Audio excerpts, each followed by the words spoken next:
요셉의 형제들이 그들의 아버지가 죽었음을 보고 말하되 요셉이 혹시 우리를 미워하여 우리가 그에게 행한 모든 악을 다 갚지나 아니할까 하고 요셉에게 말을 전하여 이르되 당신의 아버지가 돌아가시기 전에 명령하여 이르시기를 너희는 이같이 요셉에게 이르라.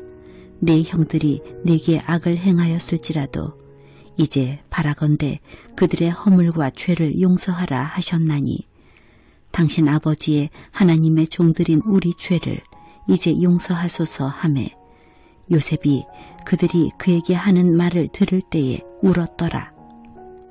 그의 형들이 또 친히 와서 요셉의 앞에 엎드려 이르되 우리는 당신의 종들이니이다. 요셉이 그들에게 이르되 두려워하지 마소서. 내가 하나님을 대신하리이까.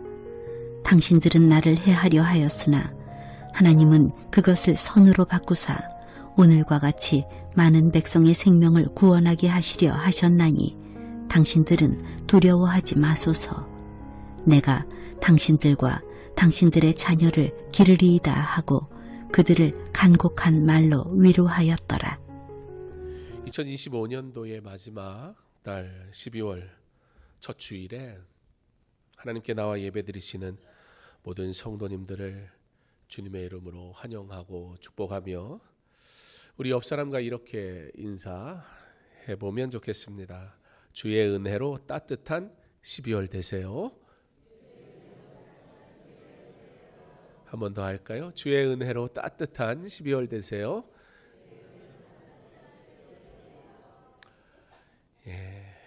벌써 막 마음이 따뜻해지죠.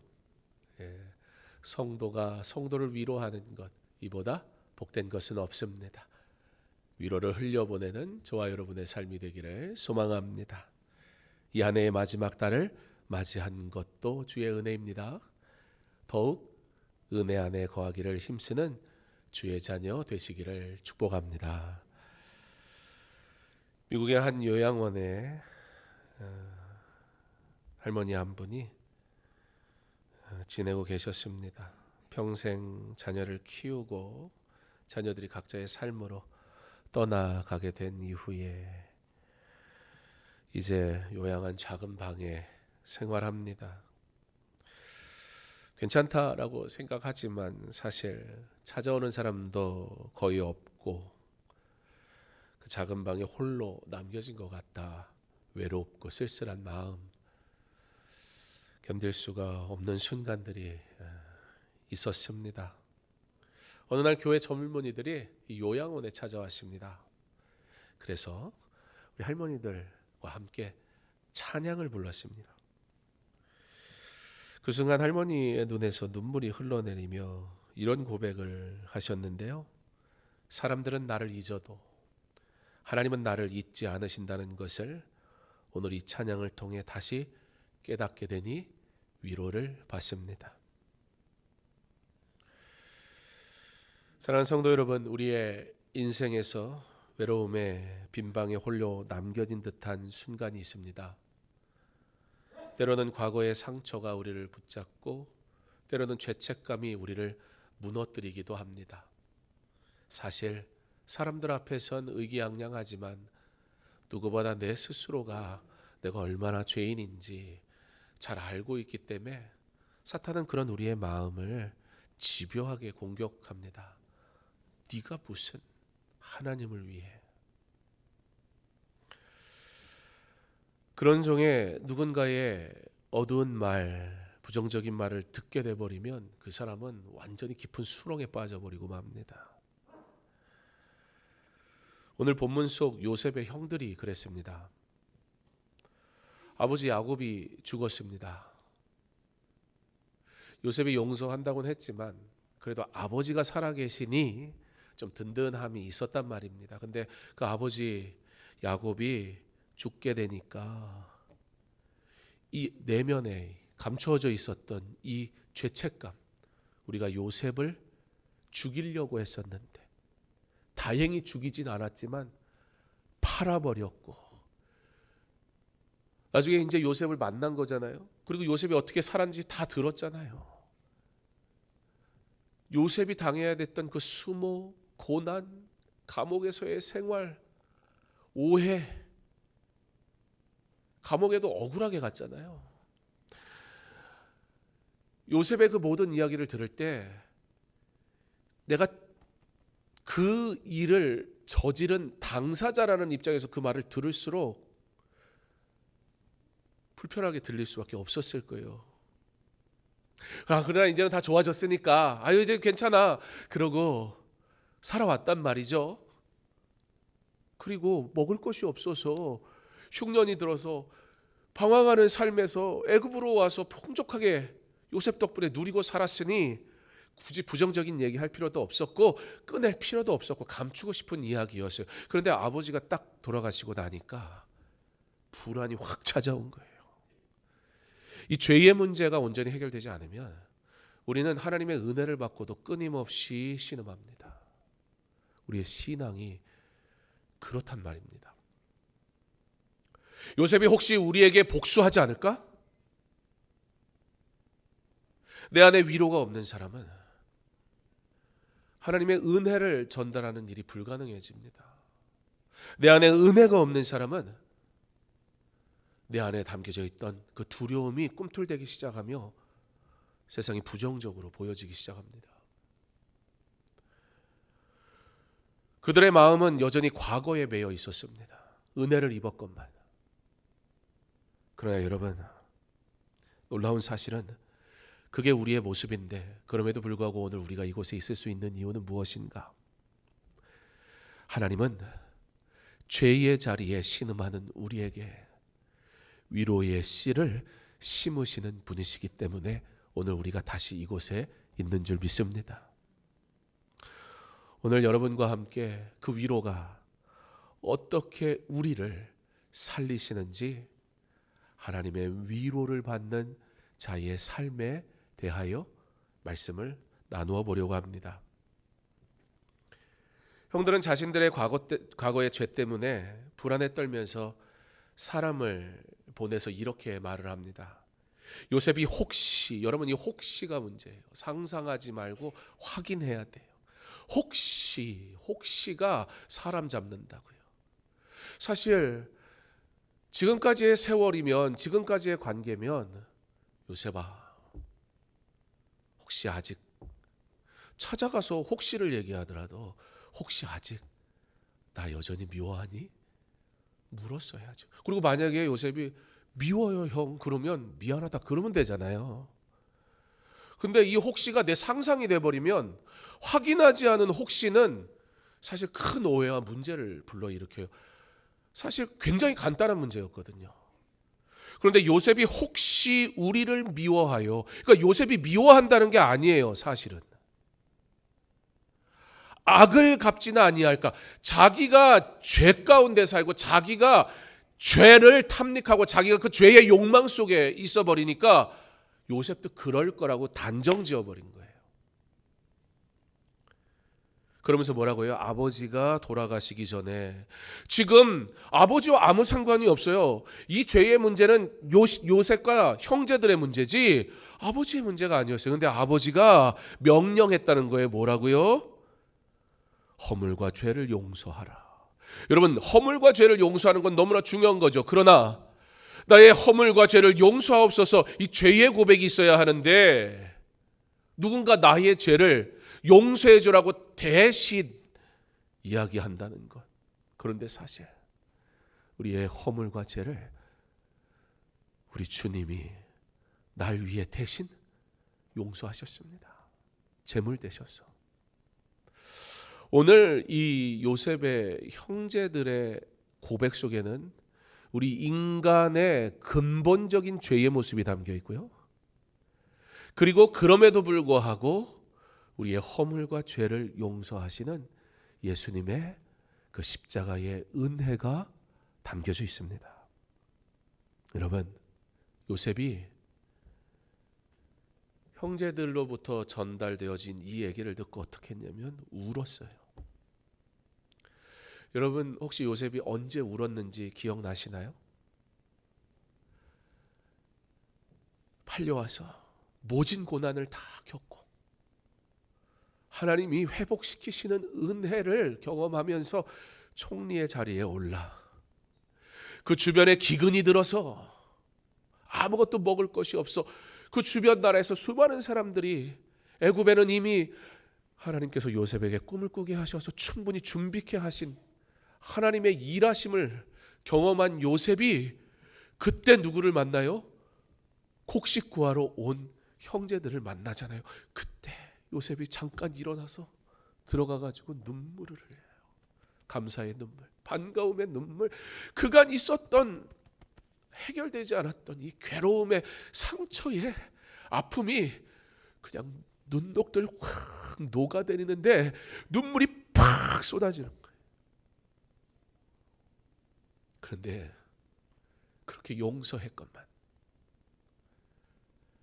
오늘 형제들의 이와 같은 말 앞에 요셉은 다시 눈물을 흘립니다. 왜 울었을까요? 형들이 여전히 자신을 믿지 못함이 슬펐기 때문입니다. 우리는 우리 주님의 마음을 아프게 하진 않을까요?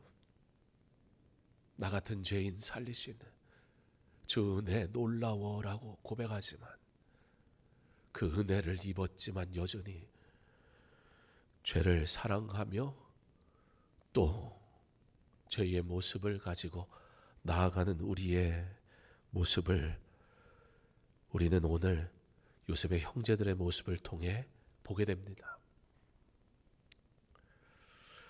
무엇보다 요셉이 안타까웠던 것은 이겁니다.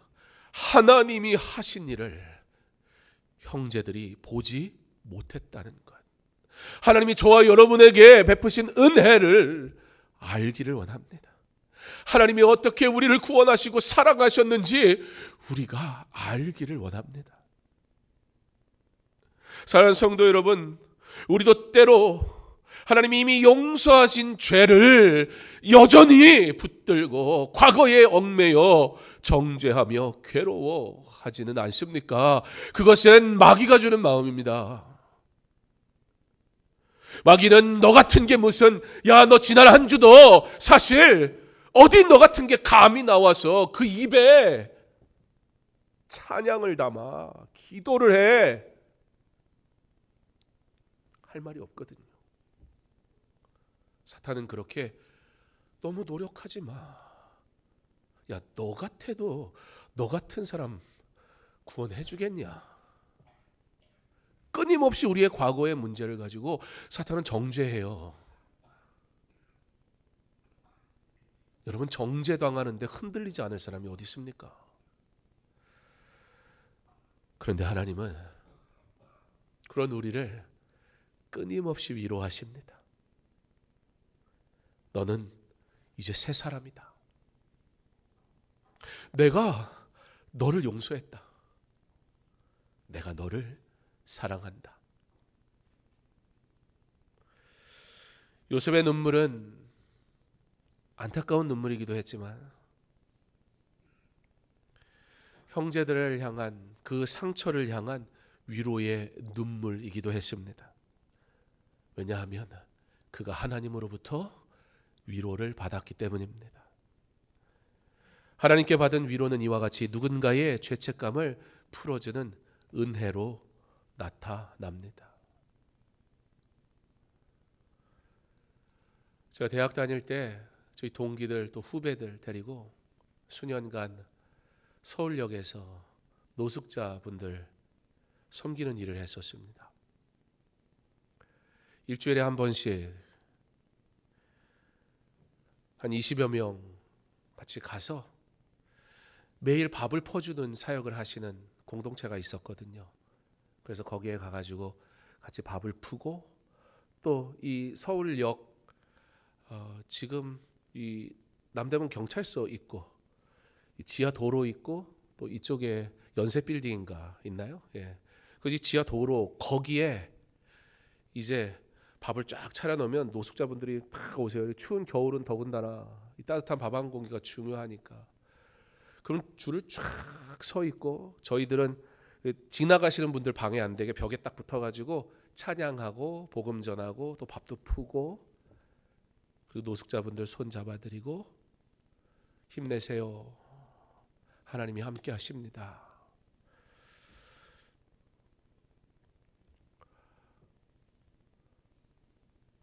그 시간들을 통해서 제가 배운 게 하나 있습니다.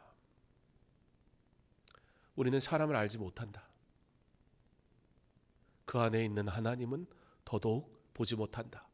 인간의 눈으로. 제가 그 지역에 살았기 때문에 그 서울역에서 바로 한정거장 회원역 거기에 저희 아버지 목회하셨던 교회가 거기 있었기 때문에 제가 거기 살았거든요. 교회 사택에 살았으니까. 그러니까 서울역은 제가 늘 다니는 곳이었어요. 그런데 저에게는 예수 믿는 신학생인데도 노숙자분들이 다가오는 게 좀 불편했어요. 냄새도 나고요. 분명히 나한테 올 때는 뭘 달라고 요구할 거 아닙니까?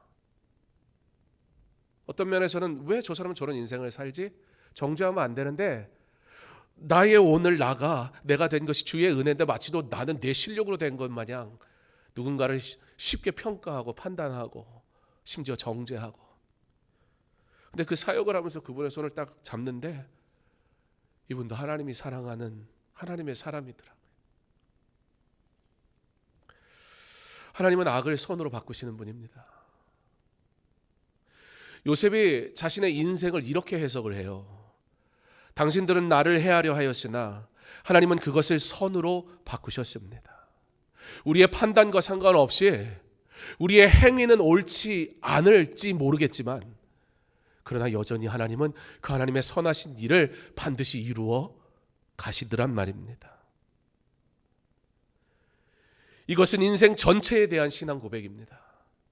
형들의 미움과 배신, 종살이의 억울함, 감옥에서의 긴 시간, 이것도 괴롭지만 사실 잊혀진다는 것, 홀로 누구도 기억하지 않는 그 캄캄한 감옥 속에서 그렇게 처절하게 잊혀져 버린다는 것은 사실 너무 괴로운 순간이었습니다. 그런데 요셉이 고백하는 거예요. 그 나이의 눈물과 그 나이의 찢어지는 아픔이 하나님의 손에 들려지니까 나는 어떻게 할 수가 없었는데 하나님이 그런 나도 붙드시니까 구원의 통로가 되게 하시더라. 우리도 마찬가지입니다. 사람들이 악이라 말한 그 일 때문에, 도무지 설명할 수 없는 고통 때문에, 감당할 수 없는 눈물 때문에 지금 우리의 믿음이 만들어진 겁니다. 그 인내의 시간 때문에 하나님은 반드시 선하게 일하시거든요. 우리가 그 하나님의 선하심을 인정하게 되는 겁니다. 안 그랬으면 내 자랑할걸요. 내가 그렇게 했다고 숟가락 얹는데 급급할 겁니다. 사랑하는 성도 여러분, 하나님은 우리의 삶에서 절대 실패란 단어를 사용하지 않으십니다. 우리가 보기엔 끝 같아도 하나님에게는 하나님의 선하심의 시작인 것을 믿으시기 바랍니다. 오늘 아픈 자리도 하나님은 반드시 선으로 바꾸실 것입니다. 그래서 요셉이 자신을 향한 그 모든 일들을 미움의 눈으로 바라보지 않을 수 있었던 거예요. 예, 사실 형제들의 생각이 맞았을 거예요. 왜냐하면 형제들 입장에서 입장 바꿔 생각해도 자기도 자기가 요셉의 입장이었으면 미워했을 것 같거든요. 그래서 당연히 미워할 거라고 생각했어요. 사실 요셉도 특별히 뭐가 다른 사람이 아닌데 어떻게 미워하지 않을 수가 있습니까? 근데 그의 미워함을 자극하는 그 수많은 문제들, 크기의 문제들이 오히려 더 큰 위로의 하나님의 그 위로로 덮어져 버리니까 괜찮더라는 거예요. 그래서 뭐라고 얘기하냐면 두려워하지 마소서, 내가 당신들과 자녀들을 기르리이다, 그렇게 고백해요. 요셉이 하나님의 마음을 닮아가고 있습니다. 형들은 잘못했지만 하나님은 다시 그 형제들을 품을 것이라는 것을 알았기 때문에 하나님이 품으셨는데 내가 미워하면 어떻게 되겠어요? 의지적으로 안 되는 괴로움은 있지만 그래서 하나님이 그냥 요셉을 위로를 해버리시는 거예요. 그래서 문제의 크기보다 하나님의 위로의 크기가 더 커져 버리니까 하나님이 용서하셨지가 이해가 돼버리는 거예요. 왜요? 나도 그렇게 용서하셨거든요. 우리가 과거에 어떤 사람이었든 하나님은 우리를 끝까지 붙드십니다. 오늘 우리는 요셉의 형제들을 보면서 우리가 어떻게 은혜를 받았는지 깨닫게 돼요. 요셉의 형제들의 이 어처구니 없는 말들과 행동을 보면서 우리의 삶에 얼마나 이와 같이 허탈한 고백으로 우리 예수님의 마음을 아프게 했는지 생각나게 해요. 그런데 그런 문제의 이야기로 끝나는 게 아니라 요셉의 고백을 통해 하나님의 마음을 담은 그 요셉의 고백을 통해 용서합니다. 위로합니다. 책임지겠습니다. 라고 하나님이 우리에게 그와 같이 말씀하신다는 사실로 오늘 우리를 위로하시고 있습니다. 요셉의 고백은 하나님께 받은 위로의 결론이었습니다. 즉 오늘 내가 하나님의 위로를 경험하지 못하면, 오늘 예배 가운데 하나님이 주시는 은혜를 누리지 못하면 우리는 위로를, 은혜를 흘려보낼 수가 없어요. 왜냐하면 위로, 은혜, 이 모든 것들은 내게 있어서 나온 것이 아니거든요. 주께로부터 받아야 이 위로가 흘러가는 것입니다. 그런데 놀라운 사실은 받잖아요, 이 위로를. 이 위로는 반드시 흘러갑니다. 위로는 절대 멈춰 있질 않습니다. 누군가 위로가 필요한데 위로받지 못하다면, 그 모습을 하나님께서 내게 보게 하신다면 오늘 내가 하나님의 위로하심으로 다시 회복의 자리에 나아가고 있지 못한다는 나의 모습을 생각할 수 있어야 합니다. 그런데 내가 위로받으면, 내가 은혜 받으면 이 은혜가 반드시 흘러가게 돼 있어요. 은혜가 없는 이에게 은혜가 필요하다 여겨질 때 주여 내게 은혜를 주옵소서, 나를 통해 은혜가 흘러가게 하옵소서 기도할 수 있기를 소망합니다.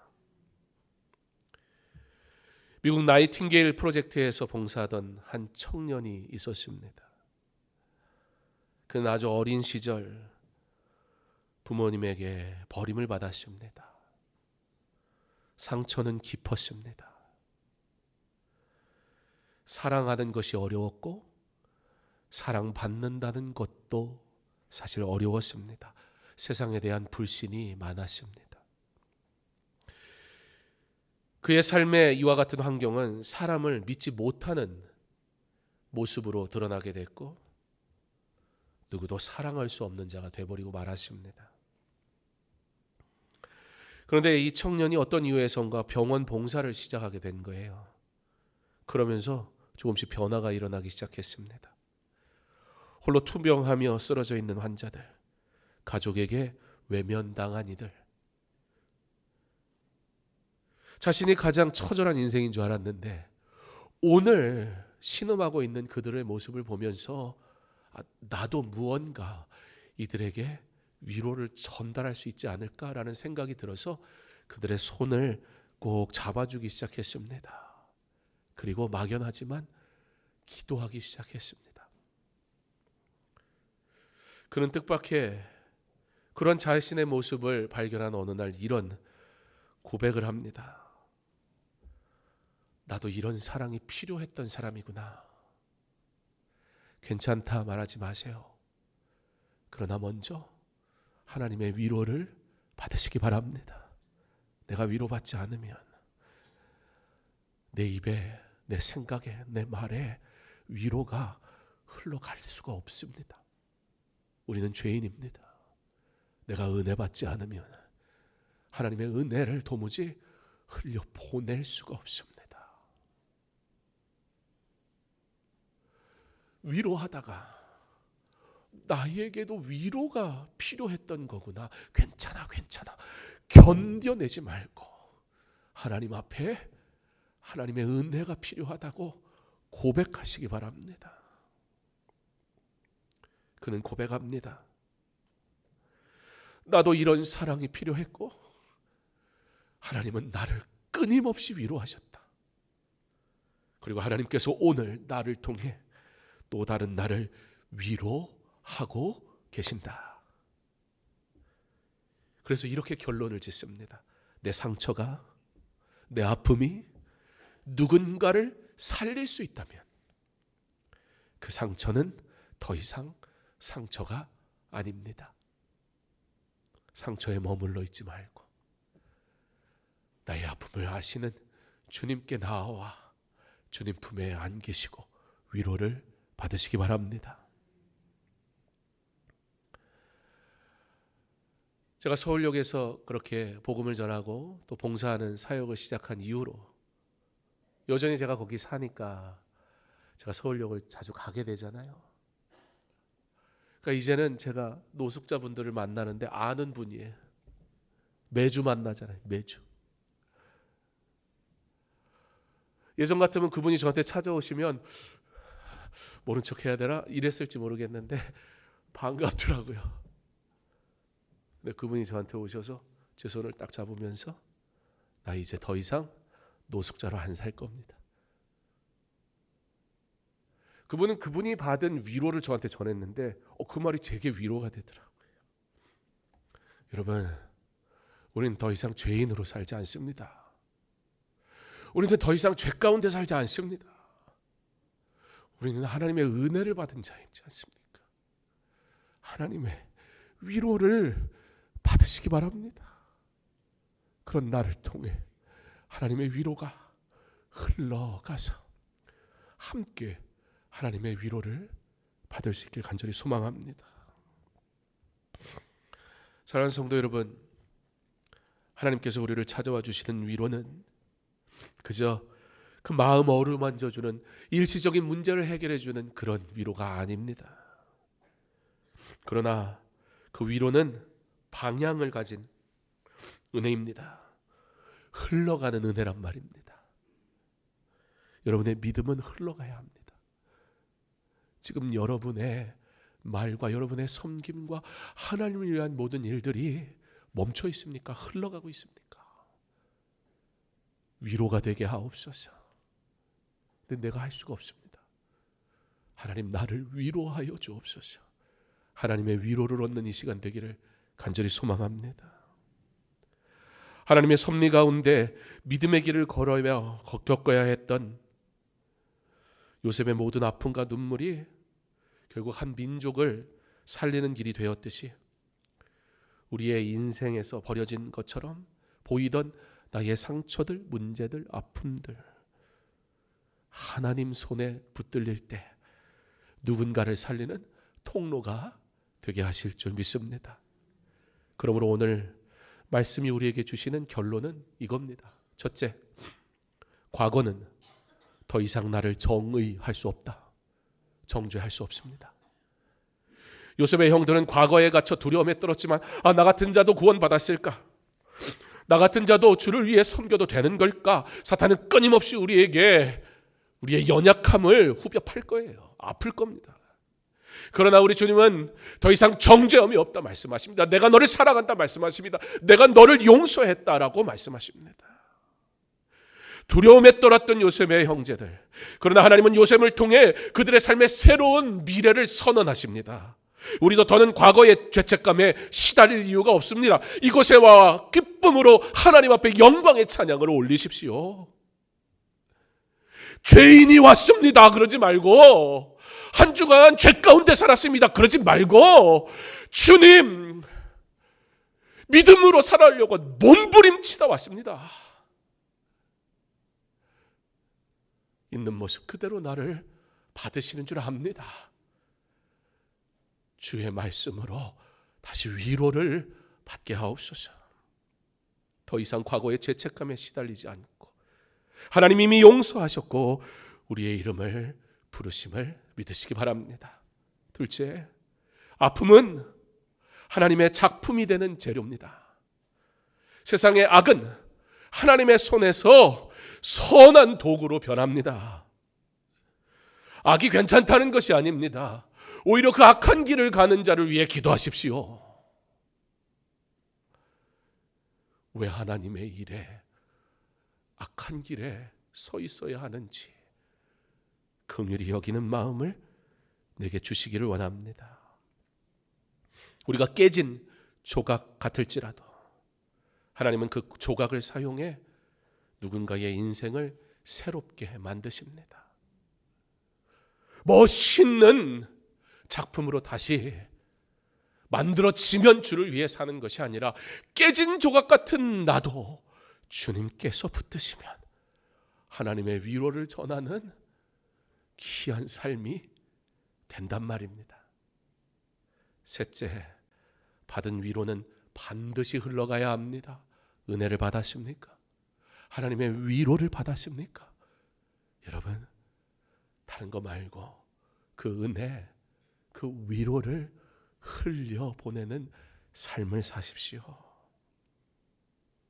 요셉이 형들과 그들의 자녀를 돌본 것처럼 하나님께 받은 위로는 멈추지 않고 흘러갈 때 완전해지는 것입니다.